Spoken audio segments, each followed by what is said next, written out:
Hey everybody, Z-Knight here. So today Blizzard dropped a pretty significant patch for Hearthstone, and I thought I'd go over the patch notes with you and let you know of the changes and kind of what I think about them.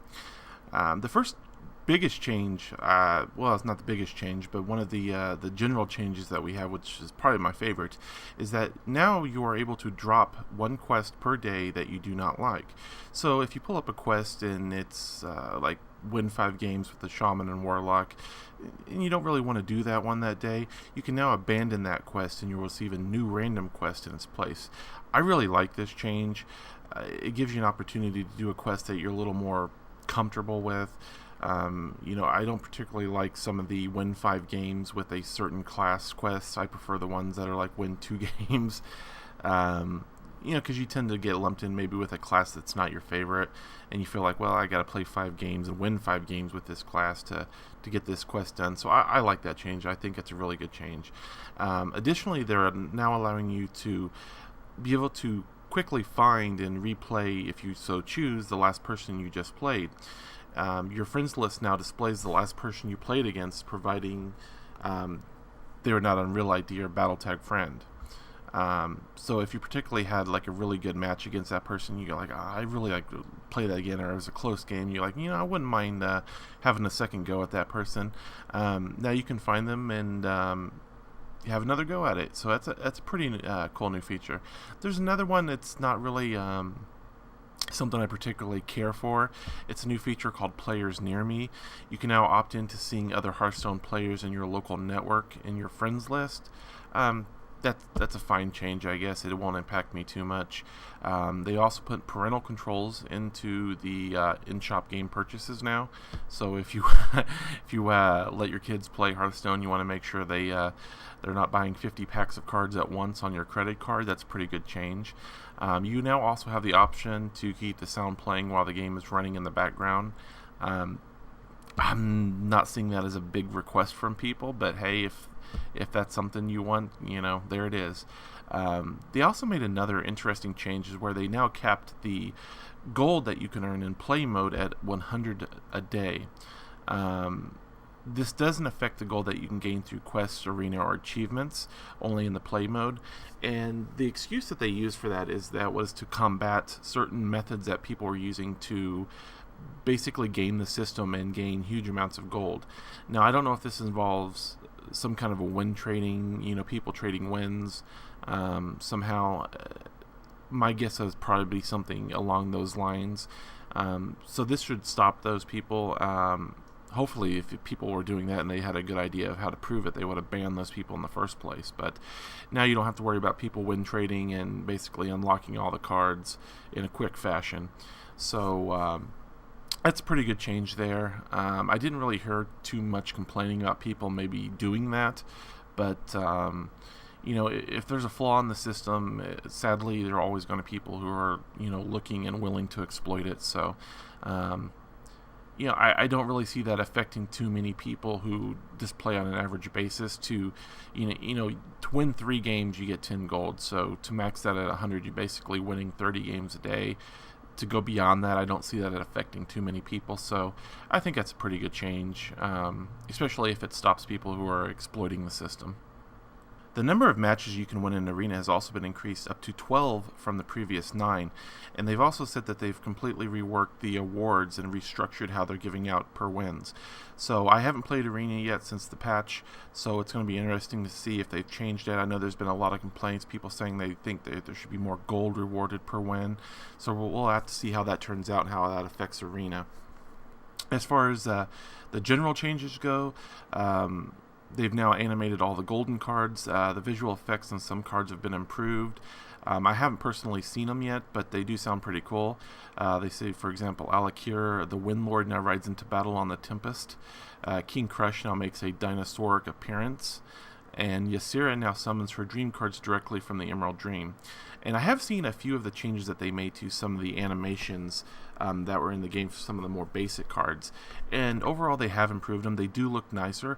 My only complaint is I've noticed there seems to be a small lag delay in the animations now from when you play a card. They used to be pretty much instantaneous, and now I've noticed a slight lag delay in the graphics and how they play out. As far as the classes changes goes, I guess two of the biggest are the Hunter and the Priest. For Hunters, they've basically neutralized the one-turn kill deck. For those who are unfamiliar with it, what it was is a deck that basically allowed the Hunter around turn 7 or 8 to play several cards at once using card draw with Starving Buzzard, for example, and then play Unleash the Hounds, which would allow them to have enough damage to basically overrun and kill their opponent in one turn. It's gotten to the point where a lot of Hunters, if you came up against a Hunter in play mode, there's almost probably a 50-50 chance, if not greater, that they was going to be running a one-turn kill deck. It became really the prevalent Hunter deck out there. Personally, I despise playing against Hunters running a one-turn kill deck, and it's not even because it's that unstoppable of a deck. If you have the right deck construction and you know it's coming, you can stop it. The problem what I have with it is it feels like you're playing against an absentee player for like 7 or 8 rounds, because they're not really playing any minions. Their only goal is to stay alive and to pick off what they can of your minions with removal cards until they can undo this one play. And in my experience, a lot of times if they failed to kill you on that one turn, then they would just leave. So basically you're playing for 7 or 8 turns against somebody who has hardly no interest in playing the game, who only wants to win on one turn, and then when they fail, they just bail on you. So I'm kind of glad they removed this. It wasn't really a deck that felt like in the spirit of gameplay. It was just more of a kind of a cheap, kind of a trick to win. It was effective sometimes, but I'm kind of glad they removed it. So the Unleash the Hounds card, they've basically changed into a 4-cost card that now summons a 1/1 Hound with charge for each minion your enemy has on the board, which is actually a very interesting change from what the card was. It's completely different. It's a complete remake of it. The temporary increase in the amount of dust you get from Unleash the Hounds has also been increased, so those who had bought the card for that purpose of making those decks can now disenchant it if they want. And they basically do that every time that they make significant changes to a card. They increase their disenchant value to the cost of actually making them. Kind of a refund to players who are not happy with the new version. Starving Buzzard for Hunters has also now been brought down to a 2/1. This one I'm not so sure was needed. The reasoning behind it is that Hunter was too strong against Mage, Druids, and Rogues in certain ranks. And this change to the Starving Buzzard helps even the playing field with those classes. You know, if their numbers say that's the case, then I'd have to lean towards believing them. But the 2/1 Starving Buzzard change seems not necessarily a needed change to me. And the biggest and only real change to the Priest was that Mind Control's mana cost was now increased to 10, which is up from 8. And I think this is a pretty significant nerf for the Priests. Their logic behind it was that Mind Control was frustrating to play against. Well, yeah, of course it is frustrating to play against. You're basically stealing the other player's shit, which is what Priests excel at, be it cards or minions.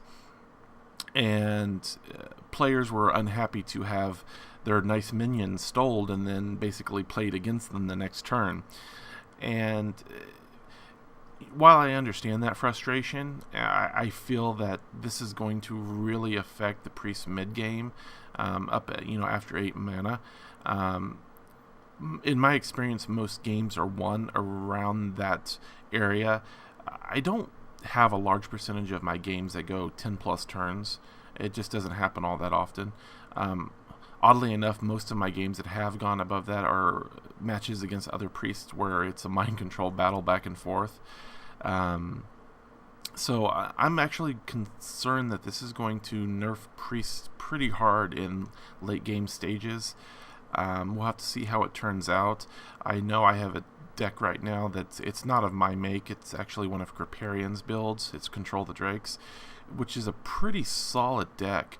But it excels in the mid to late game, and one of the biggest reasons is Mind Control. It's actually pretty weak in the early stages. So it's going to be interesting to see how this change really affects that deck. I'm having a feeling it's going to be pretty significant, so we'll have to wait and see how that turns out. Warlock's seen one small change to their Flame Imps, which now deals 3 damage to them instead of 2 on its Battlecry. And again, Blizzard's reasoning behind this is that they wanted to slightly tone down the Warlock's early game. And again, this is a change I'm not sure I completely agree with. Blizzard, again, has the numbers to back up these changes, between, tens of thousands of players and hundreds of thousands of games that they have logged probably. Maybe they see the reasoning behind it. Again, I've never had problems with the Warlock's early game. I've always been able to control them for the most part with removal and other minions. I've never really seen their early game as being overpowered or too much to deal with. But it'll be interesting to see how this affects Warlocks. I don't think it's going to be that big of an impact. It's 1 extra damage on the Flame Imp, but we'll see. They've also made a few changes to some neutral creatures. One of them I really dislike is the Argent Commander, which has been brought down to a 4-2 instead of a 4-3. And I really hate Blizzard's reasoning or logic behind this one. And that was they nerfed the character because that it was being played more often than they would like to see. And personally, I think that's a really stupid reason to nerf a creature, just because a lot of people are playing it. Yes, that does give some anecdotal evidence that maybe this creature is too powerful if a lot of people are playing it, but that just means you take a harder look at it. That doesn't mean you nerf it just because a lot of people are playing it. Argent Commander is a great card. It's a 4-3 with Charge and Divine Shield, and most people use it as a toss-out card to take out a big creature. You get the charge on it, you hit them with the Divine Shield, you weaken them or you take them out. And a lot of people do run it. It's in most constructed decks that I've seen have at least one in it. I'd say actually the majority of players probably do run with Argent Commanders. So it is a very popular card, and it is a very solid card. Bringing it down to a 4-2, I'm not really seeing how that affects it too much, other than it just makes it a slightly easier card to remove after it's come into play. There are more 2 damage removal spells that will be able to pick it off now instead of having 3 damage or 3 health. So, not a card I particularly thought needed nerfed, but that is something that most players will have to take into consideration now, because like I said, it is a card that is used by quite a few people in constructed decks. Shattered Sun Cleric has now also been brought down to a 3-2. This is another one that I'm kind of on the fence about. Shattered Sun Cleric is actually a very good card. A 3-3 that gives another one of your minions a +1/+1. Like Argent Commander, a lot of people run with Shattered Sun Clerics, and they felt that the +1/+1 addition to another one of your menus was a little too good, I guess, not be offset by a little bit by knocking the health down by 1. Again, that'll make the card a little bit easier to remove, especially by early game minions and things like Arcane Shot. It'll be interesting to see, again, how that plays out, because a lot of people are running Shattered Sun Clerics. And those are pretty much all of the changes to the minion cards in the game. They also announced that the gold version of the Elite Torn Chieftain, which was a reward for attending BlizzCon or buying the virtual BlizzCon ticket, should now be available in the game to those players who got it. They've also made some basic kind of UI improvements, a lot of bug fixes. But that was the meat of pretty much the changes, the game impacting changes. Overall, it's an interesting mix. There's mostly changes that I didn't feel like were particularly needed, but that's just, one person's opinion. There's a lot of people out there who don't run Priest on a regular basis who absolutely hate mind control. I find it interesting that they focused a lot of attention on boosting mind control up to 10 mana cost, but Pyroblast is pretty much left untouched. So it'll be interesting to see how these changes play out, and hopefully those of you who aren't into the Hearthstone beta yet, the latest rumor is that it's going to be going open beta pretty soon, sometime here in December, and I look forward to seeing you all in the game, and those are the changes, and I'll catch you later. Thank you for listening.